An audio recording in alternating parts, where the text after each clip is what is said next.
e sono destinata a morire.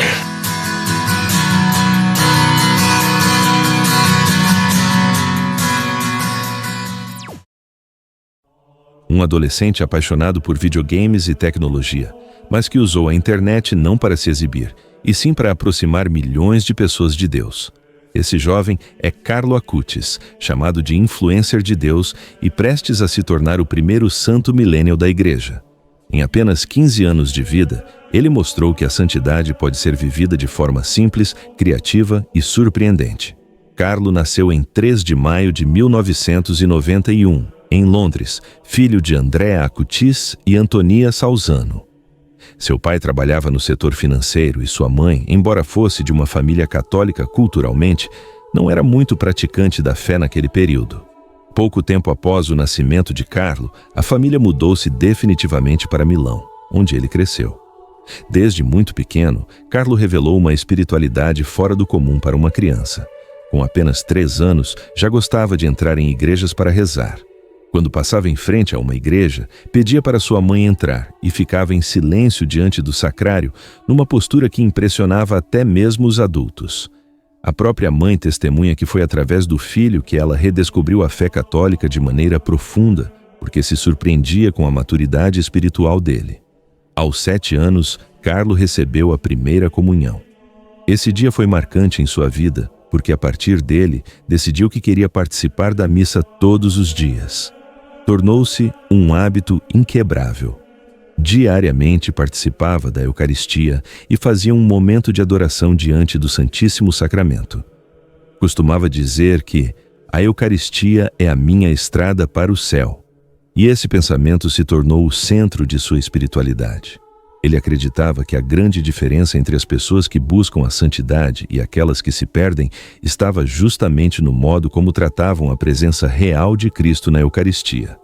Ao mesmo tempo, Carlo levava uma vida normal de adolescente. Era alegre, extrovertido, gostava de fazer piadas, tinha muitos amigos e era apaixonado por futebol. Também adorava animais, especialmente cachorros, e tinha um carinho especial pelos mais vulneráveis. Uma característica marcante de sua vida era a sensibilidade para com os pobres. Usava o dinheiro da própria mesada para ajudar quem precisava. Há relatos de que, em um inverno rigoroso, comprou um saco de dormir para um homem em situação de rua.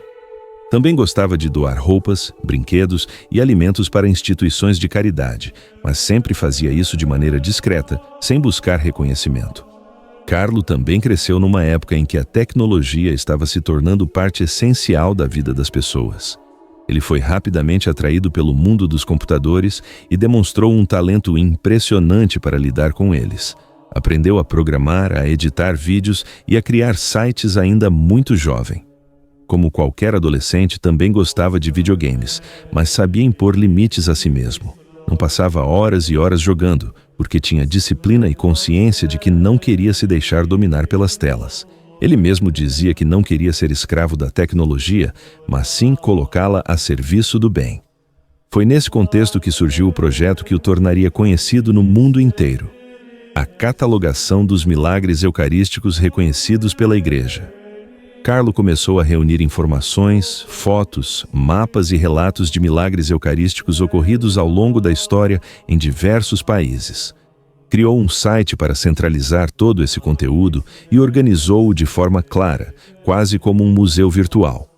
Seu trabalho era de tanta qualidade que, depois de sua morte, essa iniciativa se transformou em uma exposição internacional, traduzida em várias línguas, que já percorreu dezenas de países e foi vista por milhões de fiéis.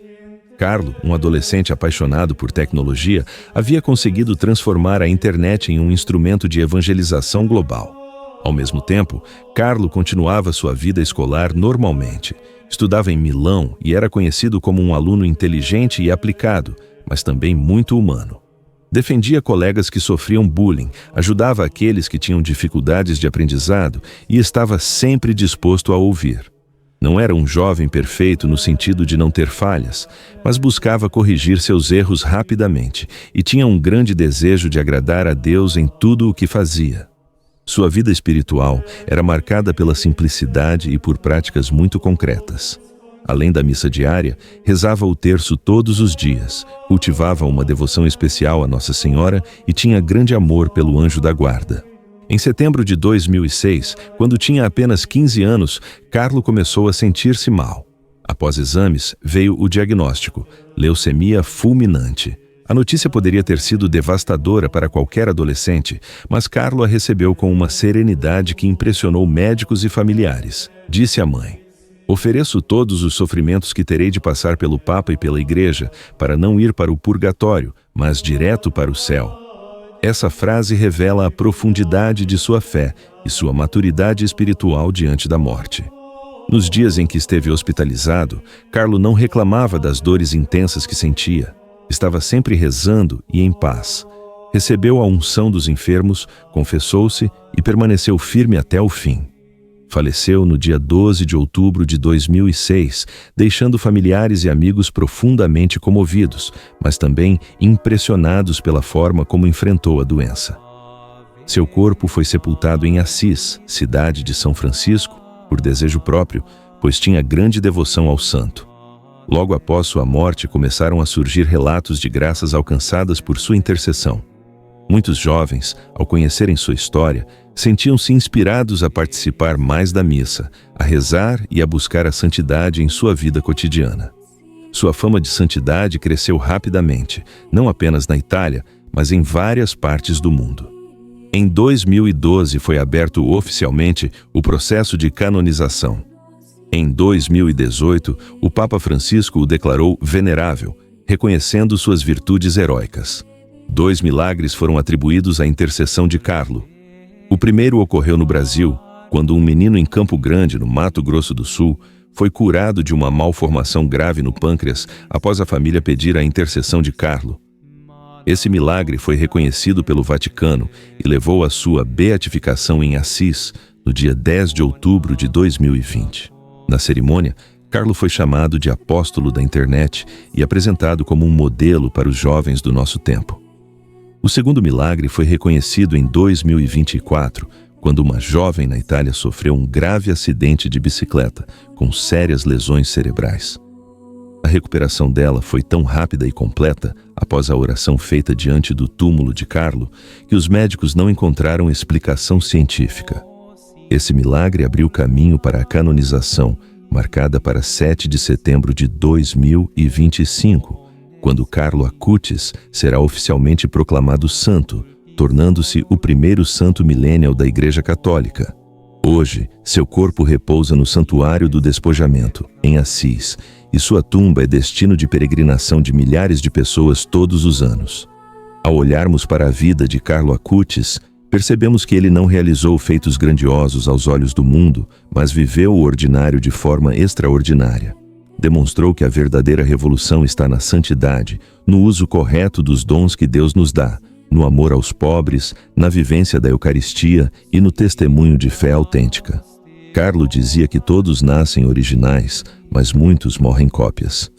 Sua vida foi um exemplo luminoso de autenticidade, de alguém que não se deixou moldar pelas pressões do mundo, mas escolheu viver de acordo com a vontade de Deus. Seu testemunho continua ecoando especialmente entre os jovens, que veem nele um modelo próximo, alguém que viveu no mesmo tempo que eles, usou as mesmas tecnologias, gostava das mesmas coisas, mas soube colocar Cristo no centro de tudo. Carlo Acutis é uma prova viva de que a santidade é possível aqui e agora.